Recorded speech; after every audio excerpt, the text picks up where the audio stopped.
Saudi আরবের এক অন্ধ হাফেজ, তাকে ডেকে প্রশ্ন করা হলো, আল্লাহ তোমাকে চোখ দে নাই, তুমি না দেখে আল্লাহর কোরআন মুখস্থ করেছ, তুমি বলো আল্লাহ যদি তোমাকে চোখ দে তুমি সর্বপ্রথম কি দেখবে? অন্ধ হাফেজ বলল, আল্লাহ আমাকে চোখ দে নাই, আল্লাহ আমি চোখে দেখতে পারি না, আমাকে চোখে দেখার মতো সেই শক্তি আল্লাহ দে নাই।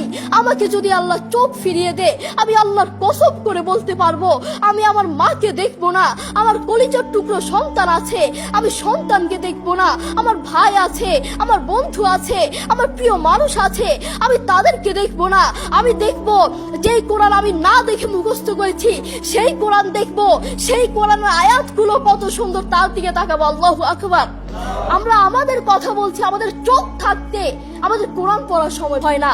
আপনি বলছেন আমি ব্যবসা করি সময় পাই না, কোরআন কোত্থেকে পড়বো? ব্যবসা করি, কোরআন পড়ার সময় পাই না। আমি দোকান করি, দোকানে অনেক কাজ থাকে, বিশ্বাস করুন আমি অনেক ব্যস্ত মানুষ, এজন্য কোরআন পড়ার টাইম পাই না, কোরআন পড়ার সময় পাই না।